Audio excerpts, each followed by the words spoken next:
Hello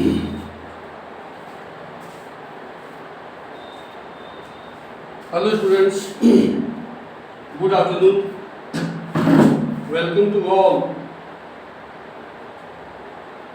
in a new class, part 4 of the chapter Retirement and Death of a Partner.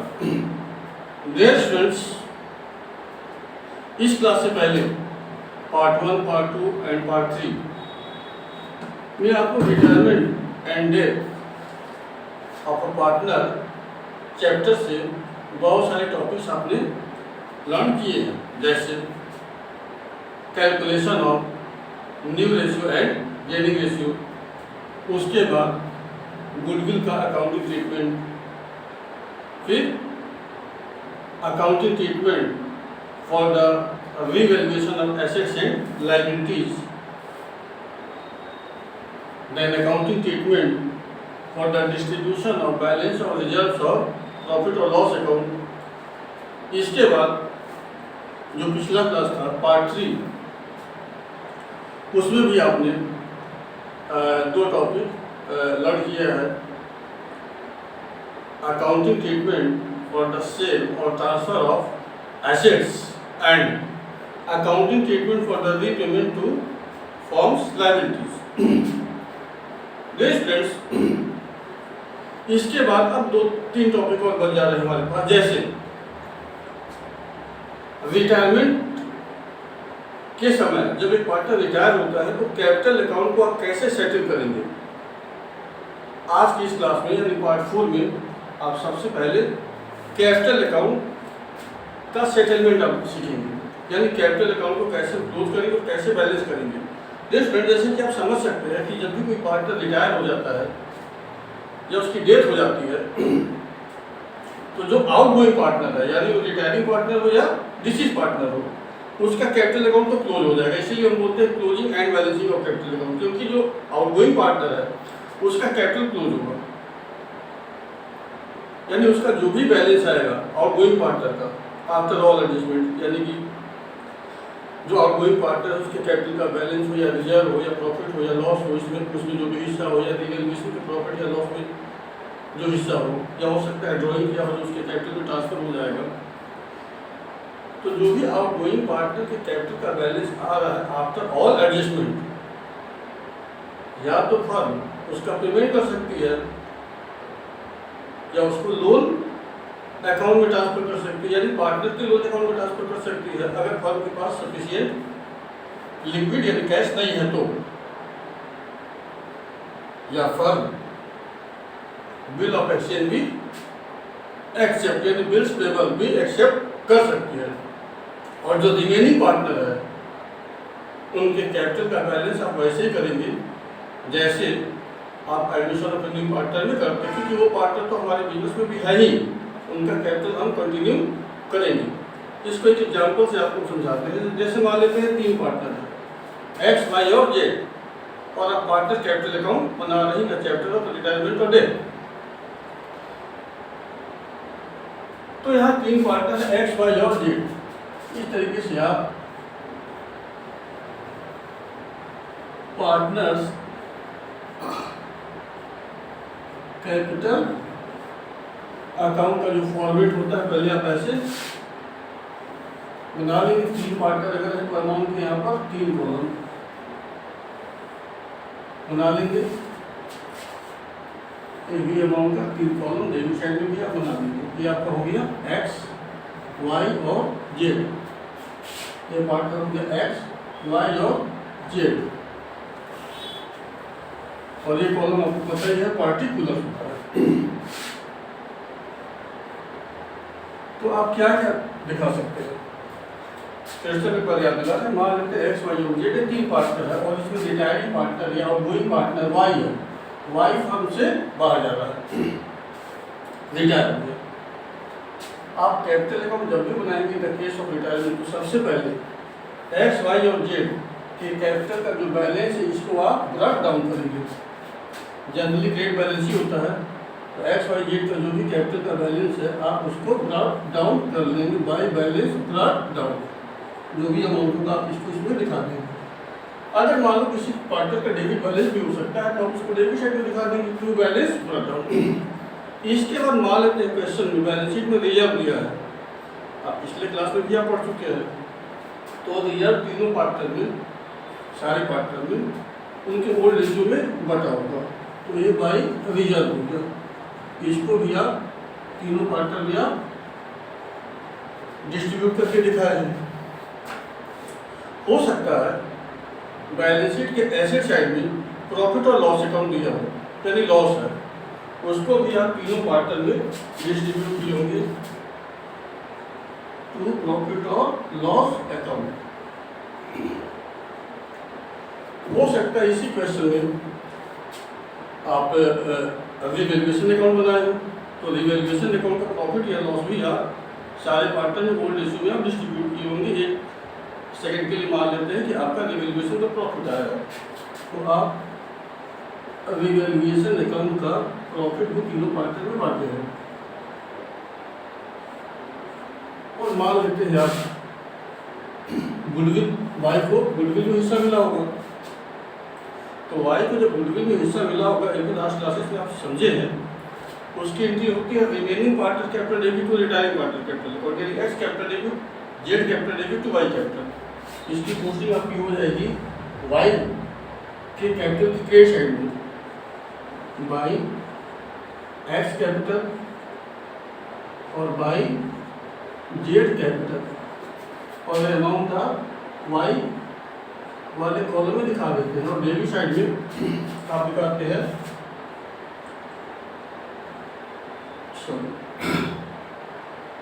To wise capital x में और Z में, क्योंकि on the time of retirement जो remaining partner है उनके capital को आप debit करते हैं, उसकी पोस्टिंग भी डेबिट साइड में ही होगा। लेकिन ये हमेशा याद रखें कि जो रिमेनिंग पार्टनर को आप डेबिट करते हैं गेनिंग रेशियो में करते हैं, तो रिटायरमेंट में सारे रिमेनिंग पार्टनर गेन करेंगे ये जरूरी नहीं है। इसके बाद मान लेते प्रश्न में बस इतना ही पॉइंट है। अब इसके बाद अब आपको समझना है आज के क्लास का जो टॉपिक है कि हम कैपिटल अकाउंट को कैसे क्लोज और बैलेंस करेंगे। तो जो पार्टनर रिटायर हुआ है सबसे पहले आप उसके कैपिटल का टोटल आप क्रेडिट साइड में कर लीजिए, क्रेडिट साइड में टोटल कर लीजिए। मान लेते हैं क्लियरली इसका टोटल आ रहा है 1 लाख, 1 लाख रुपये यहाँ भी दिखा दीजिए, और यही 1 लाख रुपये आप इसके डेबिट साइड में भी दिखा दीजिए। अब वाई के डेबिट साइड का टोटल आप कर लीजिए, ये सारे जो टोटल है मान लेते हैं टोटल आपके आ रहे हैं 30,000। इसका मतलब क्या हुआ? इसका मतलब हुआ कि वाई फर्म से 1 लाख रुपए का क्रेडिटर है, यानी 1 लाख रुपए इसको लेना है, और 30,000 का डेटर है, 30,000 रुपये इसका देना है। तो ओवरऑल क्या हुआ? 1 लाख में से 30,000 30,000 आप लेस कर दिए तो बैलेंस आ रहा हमारी का 70,000 रुपये, यानी रिटायरमेंट के बाद वाई को 70,000 रुपये चाहिए। अगर फर्म के पास सफिशिएंट फंड है तो फर्म इस 70,000 को वाई को पेमेंट कर सकती है। तो वाई को अगर हम पेमेंट कर रहे हैं, पार्टनरशिप फर्म अगर पेमेंट कर रही है, तो यहाँ पर आप दिखा दीजिए टू कैश या बैंक, ये आपका हो जाएगा 70,000। ठीक है, ये भी हो सकता है फर्म के साथ फर्म के पास सफिशिएंट फंड नहीं है, या फर्म वाई को बाद में पेमेंट करना चाहती है, तो फिर आप टू कैश या टू बैंक की जगह आप यहाँ दिखा देंगे टू पार्टनर्स लोन, यानी टू वाइज लोन। अब अगर वाई के कैपिटल का बैलेंस अगर वाई लोन में ट्रांसफर किया गया है तो इसका मतलब वाई को पेमेंट 70,000 फर्म बाद में करेगी, यानी जो नया बैलेंस शीट बनाएंगे आफ्टर वाई रिटायरमेंट, उसमें लायबिलिटी साइड में आपको वाई लोन 70,000 दिखाना होगा। ये भी हो सकता है कि फर्म इसमें से कुछ पेमेंट कर रही है, यानी 70,000 में से कुछ इसका पोर्शन पेमेंट कर दे रही है और कुछ लोन में ट्रांसफर कर रही है। जैसे मान लेते हैं कि फर्म इसमें से 30,000 पेमेंट कर रही है, तो इसका मतलब 70,000 में से 30,000 पेमेंट अगर कर दी तो 40,000 रुपये इसके वाई मतलब पार्टनर के यानी वाई के लोन अकाउंट में ट्रांसफर आप करेंगे, तब आपकी एंट्री हो जाएगी टू वाई लोन 40,000 और टू कैश या बैंक, ये आपका हो जाएगा 30,000। इस तरह से आप देख सकते हैं कि वाई के कैपिटल क्लोज हो जाएंगे, यानी वाई के का जो भी कैपिटल का बैलेंस आएगा या तो कैश अकाउंट में या जो रिटायरिंग पार्टनर है वाई उसके लोन अकाउंट में ट्रांसफर हो जाएगा, या ये भी हो सकता है जैसा कि आपको बताया गया है इसी क्लास में कि वाई को जो भी पेमेंट करना है उसके लिए पार्टनरशिप फर्म एक बिल्स ऑफ एक्सचेंज एक्सेप्ट कर रही है, यानी 70,000 रुपये के लिए पार्टनरशिप फर्म बीपी एक्सेप्ट कर रही है। तो यहाँ पर आपका हो जाएगा टू बिल्स पेबल, ये आपका हो जाएगा 70,000 और एक नए बैलेंस शीट में बीपी की लायबिलिटी साइड में जाएगा, यानी आउटगोइंग पार्टनर का कैपिटल तो क्लोज हो ही जाएगा। इसके बाद जो रिमेनिंग पार्टनर है एक्स और जेड, इनके कैपिटल का टोटल भी आप कर लेंगे, जो भी टोटल आएगा इसी टोटल को आप डेबिट साइड में भी टोटल वाले कॉलम में दिखा देंगे और इसको हम बैलेंस कर लेंगे। तो जो भी यहाँ बैलेंस आएगा ये आपका हो जाएगा टू बैलेंस शीट, यानी नई फर्म के बैलेंस शीट में कैपिटल केवल एक्स और जेड का ही आप दिखाएंगे जो बैलेंस आ रहा है। और इसके बाद ये भी हो सकता है कि एक्स और जेड अपने कैपिटल को रिवाइज करना चाहते हैं, फिर से एडजस्टमेंट करना चाहते हैं। तो जैसा भी आपको एडमिशन ऑफ न्यू पार्टनर में बताया गया है वैसे ही इनके कैपिटल का बैलेंस भी हम उसको रीएडजस्ट कर सकते हैं। तो इस तरीके से हम देखते हैं कि जो आउटगोइंग पार्टनर है यानी वाई के कैपिटल का जो बैलेंस है, या तो पार्टनरशिप फर्म उसका पेमेंट कर रही है, अगर पेमेंट कर रही है तो एंट्री क्या होगा, वाई कैपिटल देगी टू कैश या बैंक। अगर पार्टनरशिप फर्म वाई यानी आउटगोइंग पार्टनर को जो भी पेमेंट करना है उसको उसके लोन अकाउंट में ट्रांसफर किया जा रहा है, तब एंट्री आपका हो जाएगा वाइस कैपिटल अकाउंट देगी टू वाइस लोन। और अगर बिल्स ऑफ एक्सचेंज यानी बिल्स पेबल एक्सेप्ट कर रही है तो फिर एंट्री हो जाएगा वाइस कैपिटल देगी टू बीपी अकाउंट, यानी जो आउटगोइंग पार्टनर है उसके कैपिटल को हम क्लोज कर देते हैं और जो रिमेनिंग पार्टनर है एक्स और जेड उसका कैपिटल कंटिन्यू वैसे ही चलता रहता है। तो इस तरीके से रिटायरमेंट एंड डेथ में हम जो आउटगोइंग पार्टनर है, अच्छा अगर डेथ का क्वेश्चन अगर है तो जो पार्टनर डेथ कर गया, अगर मान लेते हैं मिनट के लिए कि इसमें वाई रिटायरमेंट ना लेकर डेथ किया होता, मर गया होता, तो वाई के कैपिटल का बैलेंस जो भी 70,000 रुपये आता है वो उसके एग्जीक्यूटर अकाउंट में ट्रांसफर हो जाता, क्योंकि वाई को हम पेमेंट नहीं कर सकते क्योंकि वो मर चुका है, ना उसके लोन अकाउंट में ट्रांसफर कर सकते हैं, ना वाई से एक्सेप्टेंस हम एक्सेप्ट कर सकते हैं। तो वाई के कैपिटल अकाउंट का यानी डिसीज पार्टनर के कैपिटल अकाउंट का अगर वो मरा हुआ है तो उसका जो बैलेंस है उसके एग्जीक्यूटर अकाउंट में ट्रांसफर हो जाएगा, बस यही एक डेट में फर्क है। तो ये हो गया आज की क्लास में कि हम कैसे on the time of retirement और डेथ कैपिटल अकाउंट के बैलेंस को क्लोज करते हैं, यानी आउटगोइंग पार्टनर के कैपिटल बंद हो जाते हैं और जो रिमेनिंग पार्टनर है उनका कैपिटल वैसे ही चलता रहता है। अब आज के क्लास का जो नया टॉपिक है वो है पार्टनर लोन, क्योंकि अगर on the time of retirement अगर आउटगोइंग पार्टनर को पेमेंट नहीं किया गया है तो डेफिनेटली उसके लोन अकाउंट में ट्रांसफर किया गया है, और अगर पार्टनर लोन अकाउंट बोला जाए बनाने के लिए तो उसको आप कैसे बनाएंगे।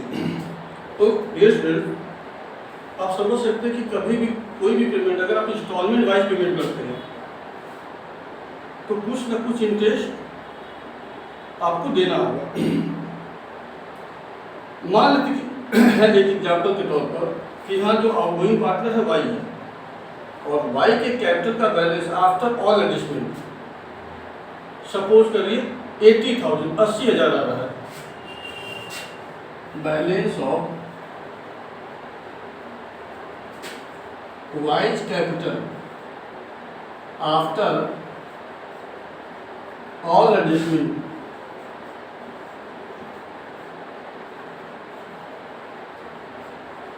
ये आ रहा है ₹80,000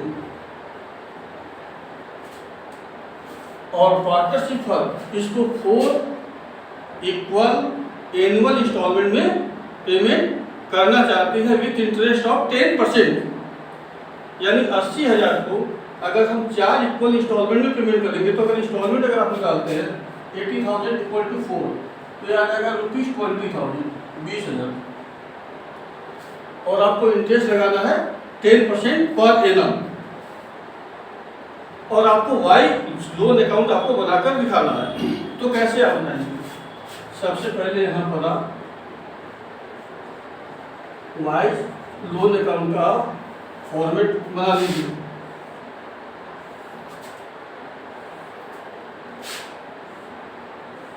ये हो गया पर्टिकुलर्स अमाउंट और आप देख सकते हैं कि वाई की लोन अकाउंट वाई की कैपिटल का बैलेंस आफ्टर ऑल एडजस्टमेंट 80,000 रुपया है, यानी 80,000 इसके लोन अकाउंट में ट्रांसफर हुआ है। तो सबसे पहले वाई लोन अकाउंट में वाई की कैपिटल का बैलेंस वाई बैलेंस पूरा नहीं लिखना चाहिए, आप लिखिए वाइज कैपिटल, ये आपका हो गया 80,000।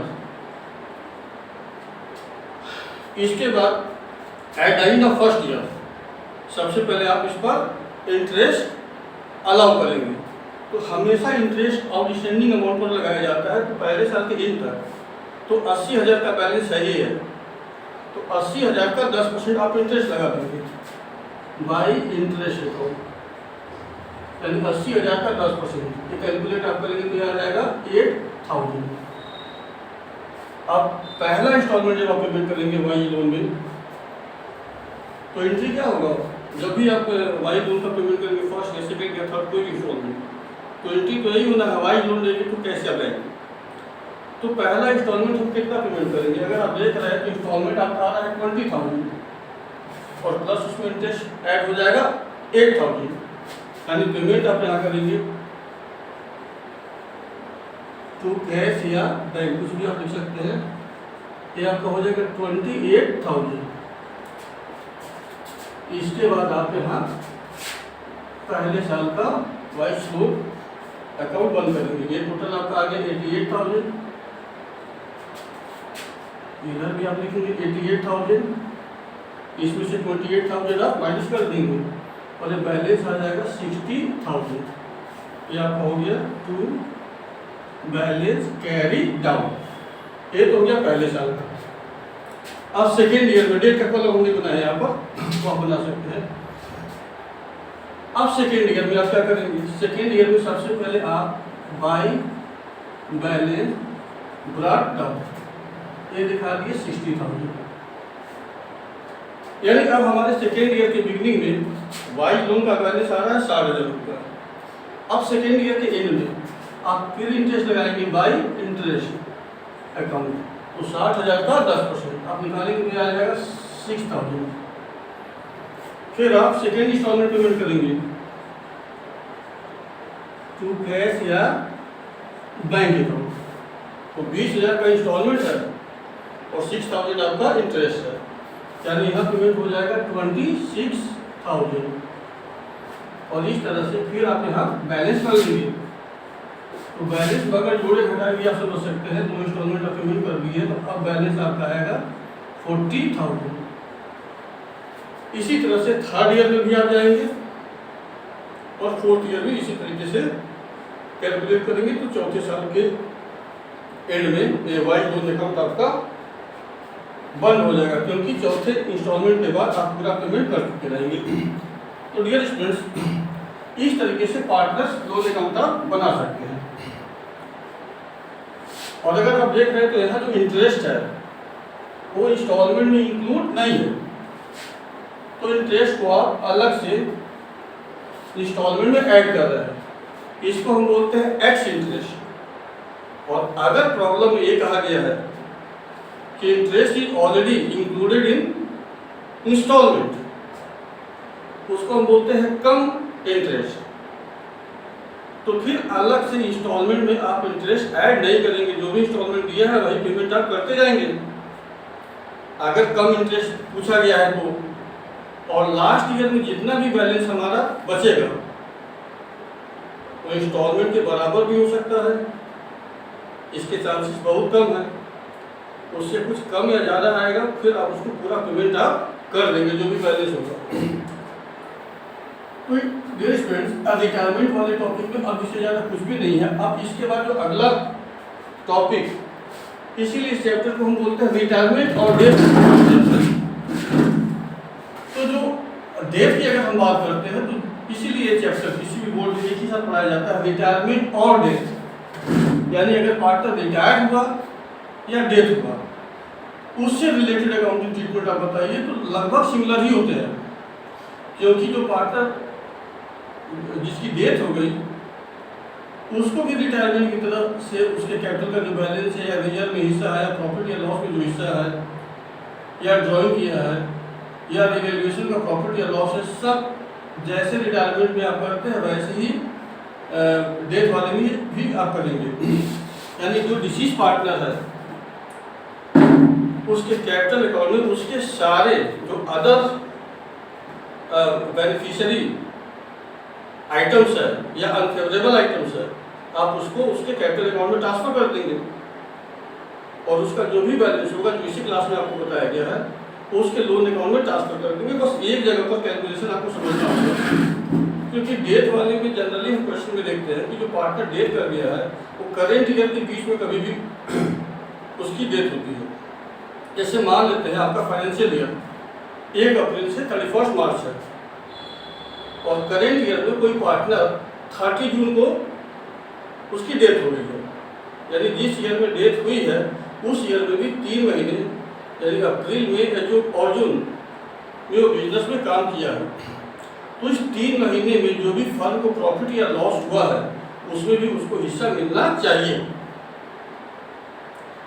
लेकिन सवाल ये पैदा होता है कि 30 जून को अगर पार्टनर की डेथ हो रही है तो 3 महीने के बाद पार्टनरशिप फर्म अपना इनकम स्टेटमेंट प्रॉफिट और लॉस अकाउंट तो नहीं बनाएगा, तो फिर 3 महीने में क्या उसको हिस्सा नहीं मिलना चाहिए? बिल्कुल, उसको इस 3 महीने में भी प्रॉफिट या लॉस में हिस्सा उसको लेना होगा। अब इसका निर्धारण कैसे होगा? तो इसको जो रिमेनिंग पार्टनर है वो आपस में कंसेंट एक स्थापित करना होगा कि चलो हो सकता है कि जो रिमेनिंग पार्टनर है वो चाहते हैं कि नहीं इनको एवरेज प्रॉफिट के बेसिस पर प्रॉफिट में हिस्सा दे दिया जाए। तो अगर एवरेज प्रॉफिट के बेसिस पर आप प्रॉफिट में हिस्सा ले रहे हैं तो पक्की बात है इसमें 2-4 साल का प्रॉफिट क्वेश्चन में दिया होगा, तो पहले आप उसका एवरेज प्रॉफिट निकालेंगे। मान लेते हैं 3 साल का प्रॉफिट दिया है तो तीनों साल के प्रॉफिट को ऐड करके 3 से डिवाइड कर लेंगे, एवरेज प्रॉफिट आ गया आपका। मान लेते हैं एवरेज प्रॉफिट आपका आ रहा है 12,000। मान लेते हैं एवरेज प्रॉफिट में हिस्सा देना और एवरेज प्रॉफिट आ रहा है 12,000। तो बच्चों एवरेज प्रॉफिट का मतलब होता है 1 साल का प्रॉफिट। और एक पार्टनर जो जिसकी डेथ हो गई है 30 जून को डेथ हुई है, जो एग्जाम्पल हम लेकर चल रहे हैं, तो 12,000 रुपये 1 साल का प्रॉफिट है, तो फिर आप उसको 3 महीने के प्रॉफिट में कन्वर्ट करेंगे। तो फिर आप प्रॉफिट निकालेंगे फॉर 3 मंथ्स। तो 3 महीने का प्रॉफिट जब आप निकालेंगे तो यहाँ आ जाएगा 12,000 इंटू 3/12, ये आपका आ जाएगा 3,000 रुपये।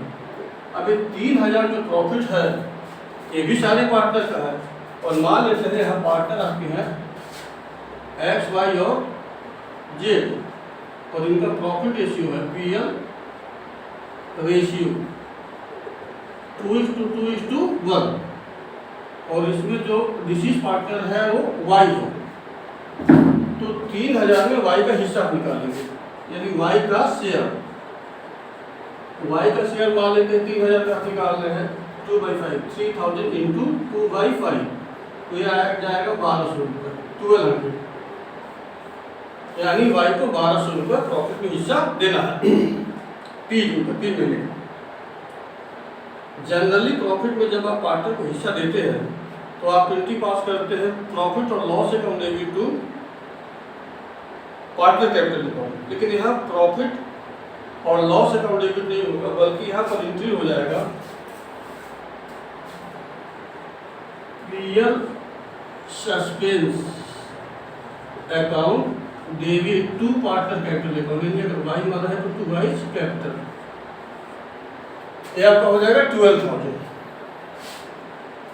अगर रिमेनिंग पार्टनर के प्रॉफिट रेशियो चेंज नहीं होते हैं तो, और अगर रिमेनिंग पार्टनर के प्रॉफिट रेशियो चेंज हो जाते हैं तो फिर आपकी एंट्री जो यहाँ पर हो जाती है पीएल सस्पेंस अकाउंट डेबिट के जगह पर आप यहाँ कर देंगे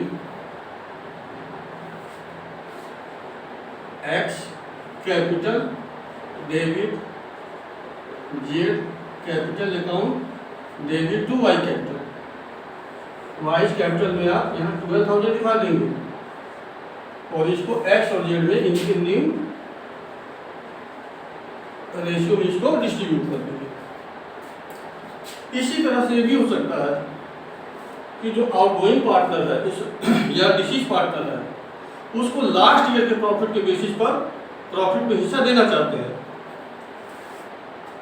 तो लास्ट ईयर के प्रॉफिट को आप ले लेंगे। लास्ट ईयर का प्रॉफिट हो गया आपका 1 साल का प्रॉफिट हो गया, उसको भी 3 महीने के प्रॉफिट में आप कन्वर्ट कर लेंगे अगर पार्टनर 3 महीने के बाद रिटायर उसकी डेथ हुई है, और फिर उसका शेयर निकाल कर जो एंट्री आपको बताया गया वो एंट्री आप पास कर देंगे।